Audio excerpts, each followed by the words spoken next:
Can I get... I'm going to go gut. This is my gut, right, guys? This is my gut.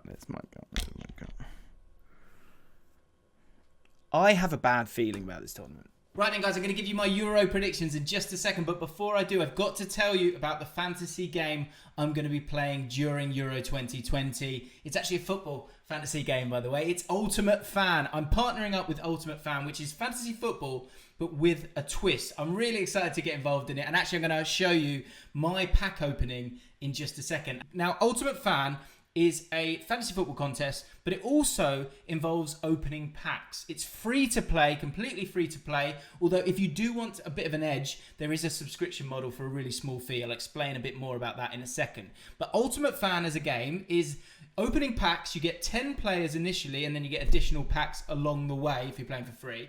And then you've got to pick 6 players. Those players will be put into contests and will get points based on their performances. If you're watching this video and the Euros have started, don't worry, you haven't missed out, because there are 7 game days, 7 rounds of games and contests for you to get involved in. So you can start anytime for free, as I said. And in terms of prizes, during the group stage, it's £15,000 up for grabs, and the prize money goes down to the 340th place, which is pretty cool. And then in the knockout rounds, the top 100 take the money, and it's £20,000. So big money to win, and you can play for free. The 7 rounds of the tournament, there will be a new contest each team, so you need to stay on top of it.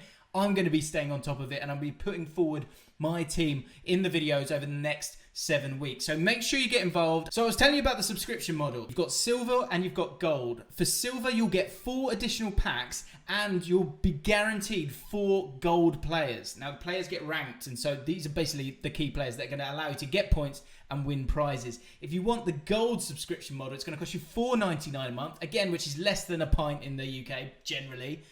And you can get 4 additional packs, and you are guaranteed 8 golden players. You also unlock loads of content on the Ultimate Fan app. I'm going to be getting the gold subscription just to give me that edge. But like I said, it is just an edge. It's important for me to say that it's not just like pack after pack after pack. If you buy the subscription, you can play for free, you can compete for free, and you can win prizes for free.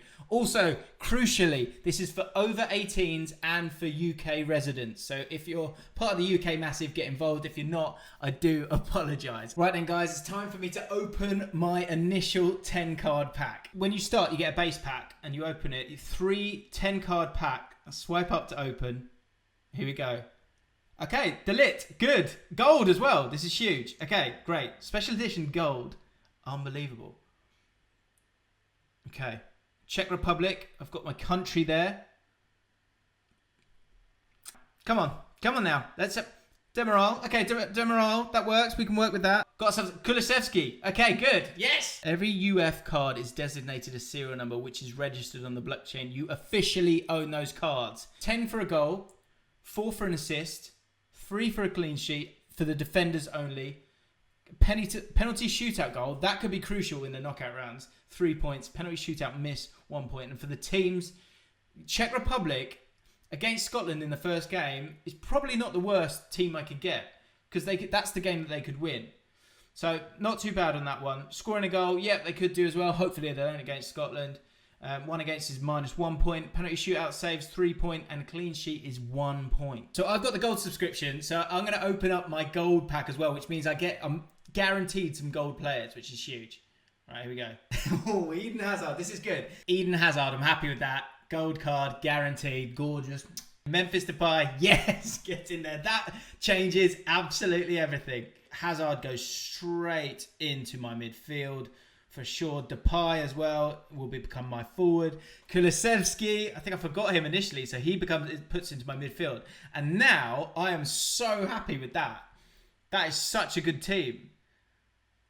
I've got a huge chance of winning some... I could be winning some cash here. Right, guys, get involved. Link is in the description. I'm going to be doing this throughout the Euros, so if you want to play alongside me, then do get involved and hit me up on Twitter. Let me know how your team goes and send me some screenshots of your team. Send it to me on Twitter right now, at James Allcott. I mean, you're not beating that. Let's be honest. Hello, everybody. Welcome back to the James Lawrence Allcott channel. It's time for me to make my predictions. It's going to be nice and juicy in the old gut. The gut is on its way out again. I know you haven't seen him for a while, so yes, there'll be stats in this, but I'm going to keep this moving. This is going to be high tempo. Hi. If you enjoy this content, if you love this channel and you haven't subscribed yet, move your mouse and click the button. Don't be a knob. Let's get into the video. Here we go. Straight into the groups. Now, here's the one thing that I do want to talk about actually quickly. This is so important, right? The stadiums that are going to be involved, Denmark and Russia, and actually there was a second draw for these two to find out which one had 3 of their games played at their sort of home stadium. This is a massive advantage for some of the teams here. Now, the likes of us with Wembley, Scotland, Hampden Park. Like, this is huge that you're able to play at home, and I think that could play a big factor in a lot of these games going into it. So I did want to just highlight that because that is something that has kind of pushed me with some of my predictions. Let's get into those predictions then. Group A, I like Italy. We've done a preview on this, guys, and what I will also say is, looking at these groups, I don't think there'll be that many surprises.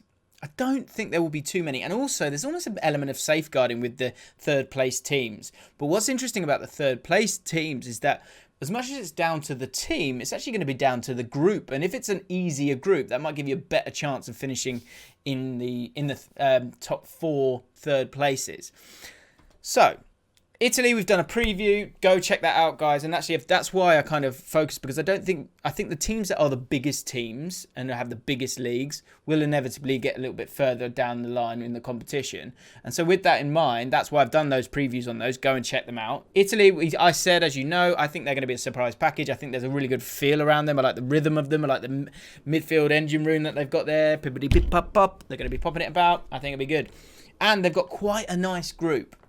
Now, this is this other thing that there's a few predictions, like broad predictions, that I want to make as we go along. One is this. What's going to be interesting for me is that when I look at all these squads and how they play, there's a lot of 3-4-3s. There's a lot of 3-5-2s. And so what that means a lot of the time is that teams will have 5 players back when they're defending. And what's going to be huge for a lot of these teams is, you know, previously, you know, having a big man up top, having that little pace in behind, like all of those things were great. I think the big thing in this tournament is going to be, it's not as much how you defend. I think that most teams will revert to a 3 at different times and will defend quite deep as well. I don't think there'll be that hectic pressing that you sometimes see in the Premier League, for example.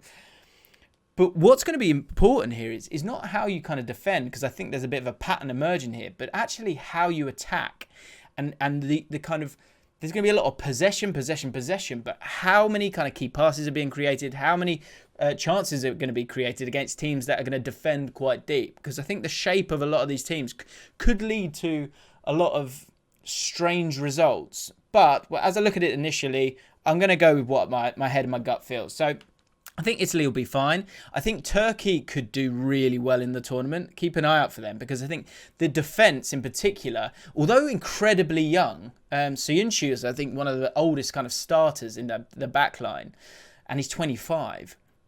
Overall, they've got a really good, solid defence there, and some kind of exciting players that probably haven't had... Well, Yilmaz has had a great season in Ligue 1, but apart from someone like Under hasn't had that great season for Leicester City, but they're all still quite talented players who will be quite fresh. So keep an eye out for Turkey. They might make a mistake. Might make a bit of an impact.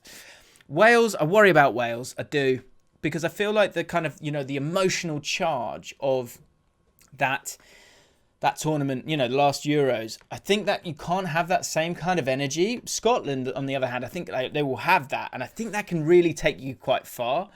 For Wales, I worry about them a little bit. They've probably got a better squad overall in terms of talent than they did back then, but I also think experience is an important thing in all of this as well. And I see Wales maybe struggling a little bit, maybe kind of getting 1 point. I think it's the game against Switzerland is going to be huge for them.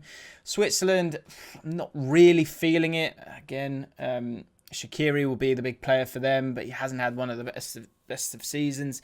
So I think there's an opportunity there for Wales to get the 3rd place. But they've got to go and get it and go and win it. And Gareth Bale needs to step up like he often does for them. I'm intrigued to see what happens with Wales. My gut is a little bit nervous about them. Group B. Belgium, I think, will be fine. I think where you might see them kind of bend and break a little bit is maybe down the line. But we'll see. I think they've got quite a nice run. And again, we've done a preview on them, so I don't want to talk about them for too long. So make sure when that comes out, I think it's coming out pretty soon after this video, you go check that one out. Denmark, really interesting. I quite like the spine of their team. The midfield of Delaney, Højbjerg, and Christian Eriksen. It's really quite exciting, actually, for them. Then you got Christensen at the back, who's had a really good second half of the season. Schmeichel in goal. Really good spine up until the front line. You got Poulsen, you got Braithwaite, who plays out on the left-hand side a lot of the time. But I like Denmark. Keep an eye on Denmark. I can see them causing a surprise in the knockouts, and I think they'll be quite comfortable. Russia, can they carry on with the kind of what the brilliance of what happened in the World Cup? I'd be surprised. And Finland, I think, will get spanked, to be honest. Sorry, Finnish people. Group C, Netherlands, again, one to keep an eye out. I think I'm quite excited by their team. And even without Van Dijk, I like the midfield's got a lot of exciting players like Gravenberch. It's got De Jong. It's got Wijnaldum, who Wijnaldum gets to go on a little bit more. You see a bit more of his kind of attacking muscles being flexed. Then the centre-back, even without Van Dijk, you've got De Ligt in there. You've got a lot of good defenders as well, actually. Like Windle, I really like as well. Dumfries, I quite like as well. Really good mix, actually. So I'm quite intrigued to see how they get on. And Weghorst as well. Be interesting to see after he's had such a great season if he does well. I think they'll top their group, and I think there'll be a lot of excitement about them. Austria, they were okay in patches against England the other day. North Macedonia, I've put them third based on that feeling of like there will be surprises in tournaments. And Ukraine, they have a few exciting players, Zinchenko, Yarmolenko, those kind of players. I might get this wrong. This is a gut call, but I wonder if Macedonia might be able to pull off a shock there and get themselves maybe a victory against Ukraine. Maybe 2 draws, and it might get them over the line in terms of third place finishes. Group next, England, I think, will be fine. Now, here's my first surprise. Now, I know you're going to be, wow, that the guy's half English, half Scottish has gone for Scotland. This is why I'm going to put Scotland in second. Now, they shouldn't, in terms of quality, sure. But with that idea of what you had with Wales, I think they're going to be really hard to break down. I love the energy of which they play. Players like McGinn are absolutely crucial for them and brilliant for them. I'm intrigued to see how they actually play. If McTominay moves in to midfield, I think that's what they're trying to do with the squad choice that they made. Might struggle to score goals, but what I could see happening with Scotland, I could see them drawing all 3 games. They're also playing at Hampden Park. That's going to be huge for them. And the final thing is that England game is normally, if you pick a team that's one rank above Scotland and they play England, England will probably be fine. But it's like any derby game. It closes the gap. And I think Scotland could be one of the surprises of the tournament because defensively, I think they're pretty strong. They believe in the way that they want to play. My boy Lyndon Dykes up top is going to hold them up, and he's got a bit more help with Che Adams up there as well. I can see that happening. And with Croatia, it doesn't. Yes, of course, they've got so much more quality than Scotland. They should finish above them. And Scotland could finish bottom of the group, no doubt. I just think something's going to happen there. I do. Croatia, it just feels creaky to me. And I think the problem, like I've said, with teams that might play 5 at the back and defend quite deep, can these oppositions break them down? Croatia might do. I might be completely wrong on this. It could be even England that drops out. That's a really, really tricky group. I don't like it. But I'm hoping that it's going to be Scotland. Group E, Spain, I think will walk it, to be honest. Poland, Lewandowski's great, but you've got to get him the chances to score them. That's the great thing that he has with Bayern Munich. That's partly why he scores so many goals. He gets chances, and of course he takes them. His conversion rate's insane. But for Poland, it's actually a squad that's been together 2016, 2018, and again now. So they'll be expecting them to get through, and I expect them to get through. And then you've got Sweden and Slovakia. It's up for grabs there. I expect this to be quite an easy group to predict. I do expect Sweden to finish third. And then Group F, France. This is the group of death. I do think France will be too good for some of these teams. Germany, I'm concerned about them. And the thing that I think saves them in terms of getting them through is that I think they'll beat Hungary. So if they beat Hungary, that's 3 points there and then. But there's absolutely no reason why Germany don't lose those 2 games against Portugal and France. And having done previews on all of them, and we looked at them, and something doesn't, again, it's all about gut on this one. It didn't really feel right with Germany, and I think they'll finish third. But that doesn't mean that they don't go deep in the competition, because when we get to the third places, again, if you look at the groups as a whole, that's where I'm thinking who's going to finish on 2 points and who's going to finish on 3 points, because I think that's the big difference here. Wales, I think, will maybe get that win and could easily get a draw against Turkey as well, maybe. So it might be like 2 teams on 4, who knows. I think it's so up for grabs here. But in terms of those groups that I see, that I think Wales, I think Croatia will probably get enough points. I expect them to win a game, so they'll make it through as well. I think Germany will be fine as well, so I put Germany through on that. And I think it could be one of those heartbreaking ones where, like, it's between Macedonia and Sweden for me. I'm going to go Sweden. Right, so now we're into the next bit, which I haven't seen yet. So this is interesting. Let's just zoom it out a little bit. A little bit more. There we go. Right, here we go. So again, this is going to be down to gut calls. Belgium versus Sweden. I expect Belgium. See, Belgium's run they're on the really nice side of the draw. That's where we're going to struggle, and that's my problem for England. That's why I'm concerned about England. Belgium, you expect to get through that one. I think they would do. Italy versus Austria. I think this is where the hype starts for Italy, right? They win their group and then they pummel Austria, and people go, "Wow, this is so exciting!" Right? And Insigne will have a great tournament as well. That's my prediction. So Italy will make it through. France, we just saw it, didn't we, recently? I think France beat Wales if Wales make it through. Scotland against Poland. Now that is... Come on, boys. Let's go. Scotland could do it, you know. Scotland could do it. You do a job on Poland. Yeah, it's happening. Scotland have made it to the quarterfinals. Come on, making history. Spain, Croatia. This could be interesting because these are two... Spain you would expect to get through, of course. Croatia, if you get to that point, that's another place where you could have a surprise.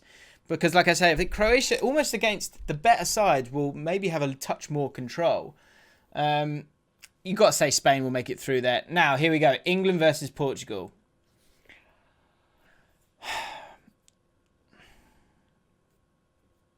I'm going to go gut. This is my gut, right, guys? This is my gut. I have a bad feeling about this tournament.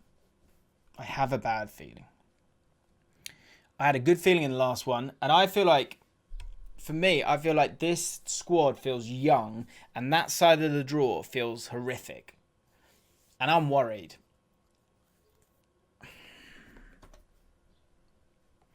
Portugal, I just think they're going to have too much for us, I think.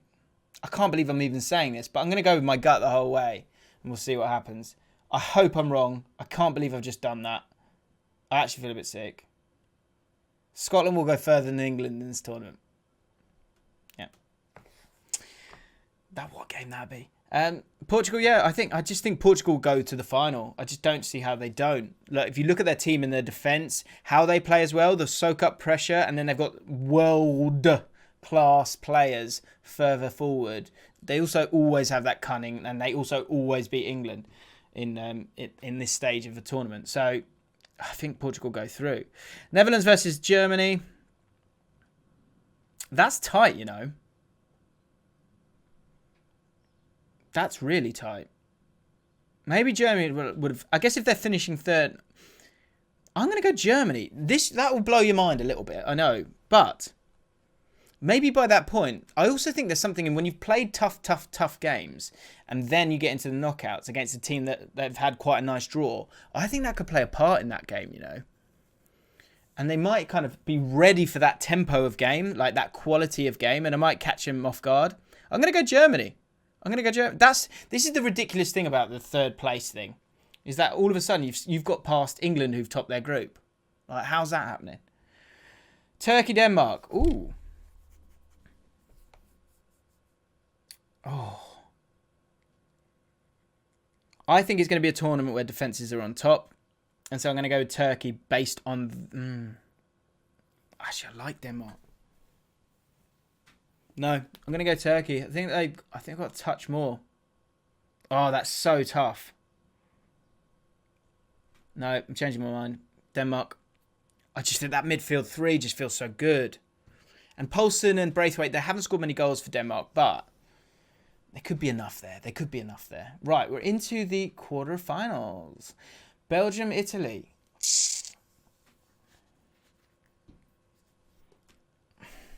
Belgium got so much quality. And Italy, they play possession-based football. I think that could hurt them in this game because Belgium have a lack of pace at the back. But if you're playing against Italy, that shouldn't be too much of a problem. And the midfield's incredibly strong. From there in, the only weakness with them is pace. So I actually think Belgium make it through there. France versus Scotland. I mean, they'll be happy. We'll be happy with the quarterfinals. So France make it through. Spain, Portugal, fascinating game. I think Portugal go deep. I really do. Portugal, I think, will win that one. Yeah. They just look so good. They look so solid as well. I think they might catch them out. And then Germany, Denmark. A bit of a random one down the bottom there. So again, this is the madness. It's not the worst idea if you finish third. Ridiculous. Germany. I'm gonna go. Let's have some madness. Let's have some madness. Denmark. I'm gonna go Denmark. That might be wrong. I'm gonna go for we've got to have a little sprinkle of madness. Right, semi-finals. Belgium and France. Wow, wah, wee wah, wee wah, woo wah.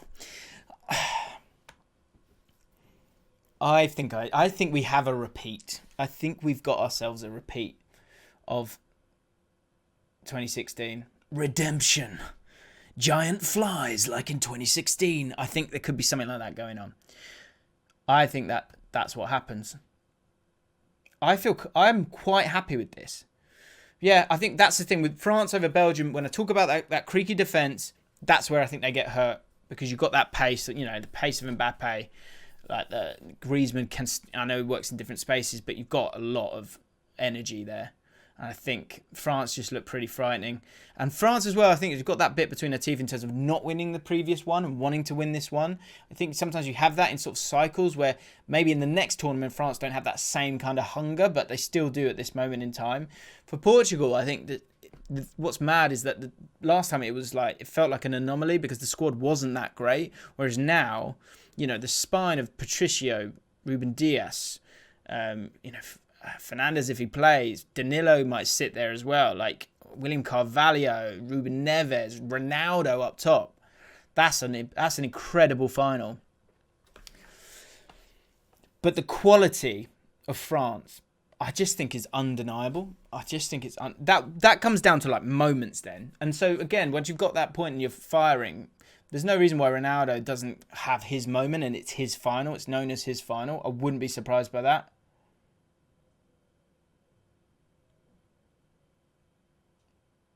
But France have got so much quality. And I think if it's that final specifically, I think the revenge is there for all to see. And I think France go and win the whole thing. So there you have it. There you have it, guys. I can't believe I just done that to England. But these are the gut calls. What's that? England are going to go out in the second round. Round of 16. Got to listen to your gut sometimes. So there you have it, guys. Hopefully I'm massively wrong about England. Scotland would be tasty, wouldn't it? That'd be decent. Right, guys, let me know what you think in the comments below. Where have I got it wrong? Where have I got it right? Tell me I've got it wrong with England. If you enjoyed the video, smash the like button. It'd be great to get 4,000 likes on this. That would be glorious. Who's going to be the dark horse as well? Who have I not spoken about enough in the previews and everything else? Let me know down below. Let's have a conversation. Thanks for watching, guys. See you soon.